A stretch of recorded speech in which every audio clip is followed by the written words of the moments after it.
Hello everyone, आप देख रहे हैं प्रेम लीला सीरियल। जैसे कि आपने देखा, प्रेम लाडली को घर से बाहर निकालता है। तभी लाडली जाती हुई होती है, तभी प्रेम आवाज लगाता है रुको।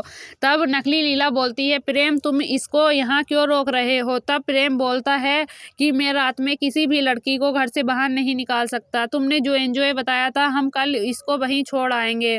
यह सुनकर लीला वहां से चली जाती है। तब लाडली बोलती है, प्रेम तुमको मुझ पर बिल्कुल भी विश्वास नहीं है। प्रेम बोलता है, अपनी जुबान से मेरा नाम मत लो। तुमने मेरा विश्वास तोड़ा है। अगर तुम यहीं रही तो तुम मेरी लीला के बारे में कुछ ना कुछ गलत बोलती रहोगी, इसलिए तुम यहाँ से चली जाओ तो ही ठीक होगा। लाडली बहुत दुखी होती है और वहाँ से चली जाती है। इधर नकली लीला खुश होकर चाची जी के पास आती है और बोलती है, चाची जी लाडली यहाँ से जा रही है हमेशा के लिए। तब देखती है पवन चाची जी के आगे हाथ जोड़े बैठा रहता है। तब नकली लीला आती है और उसका हाथ मोड़ने लगती है और बोलती है, आइंदा से यहाँ नज़र तक मत आना। जो मेरे और प्रेम के बीच आया, मैं उसको जिंदा नहीं छोड़ूंगी। तब चाची जी से बोलती है, चाची जी आप भी सुन लो। यहाँ जानवी के पास लाडली आती है और बोलती है, जानवी दीदी मैं जा रही हूँ। तब जानवी बहुत रोती है और बोलती है कि लीला तुम मत जाओ। लाडली बोलती है, जाना तो पड़ेगा दीदी, तुम अपना ख्याल रखना। मैं यहाँ से हमेशा के लिए जा रही हूँ और ये दवाई है, तुम्हें मुझसे वादा करना होगा कि तुम इन दवाइयों के अलावा और कोई सी भी दूसरी दवा नहीं खाओगी, यही तुम्हारी दवाई है। तब जानवी लाडली से वादा करती है।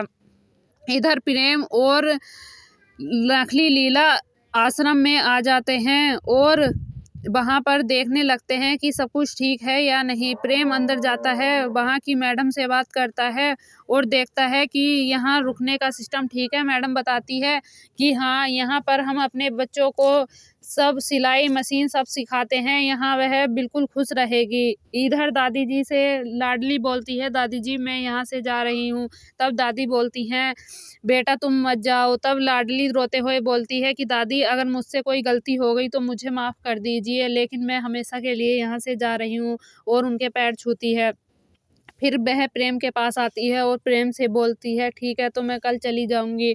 प्रेम भी रोता हुआ बोलता है कि ठीक है लाडली, अपना ध्यान रखना। और उसको फ़ोन देता है, बोलता है अगर बागी आप पर हमला करें तो हमें फ़ोन कर देना, उदय का नंबर है इसमें, उसे फ़ोन कर देना।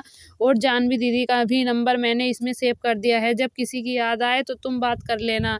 तब लाडली वहाँ से चली जाती है। प्रेम भी रोता हुआ होता है और मन ही मन उदास होता है। फिर वे अगली सुबह आश्रम में आ जाते हैं और लाडली, लीला और प्रेम तीनों आश्रम में पहुंच जाते हैं। वहां सभी उनको देखते हैं और फिर मैडम आती है वहां की और इन तीनों को अंदर ले जाती है। वहां की सारी लड़कियां लाडली को देखती हैं और एक लाडली इशारे में कुछ भी बताती है, लेकिन लाडली समझ नहीं पाती। उस एनजीओ में कुछ प्रॉब्लम है, वहाँ पर आश्रम में कुछ ना कुछ तो घोटाला है, इसलिए ये नकली लीला लाडली को यहाँ छोड़कर जा रही है। तब प्रेम उसका सामान रखने अंदर जाता है, वहाँ चूहा आ जाता है। प्रेम डर जाता है और नकली लीला और लाडली से बोलता है कि तुम इसको भगाओ। तब लाडली हंसती है कि तुम चूहे से डर गए। लाडली उसे उठा लेती है और फेंक देती है। तभी वह मजाक में बोल देती है कि चूहा। तब प्रेम डर के मारे उसकी कोली भर लेता है और डर जाता है। तभी नकली लीला वहाँ आ जाती है और देख लेती है। बोलती है, प्रेम चलो इनको रहने दो, ये है रह लेंगी यहाँ। तब दोनों चले जाते हैं और लाडली को वहाँ छोड़ जाते हैं। लाडली वहाँ रहने लगती है। अगली सुबह लाडली काम में व्यस्त होती है तो लाडली को अजीब अजीब सी आवाज़ें सुनाई देने लग जाती हैं।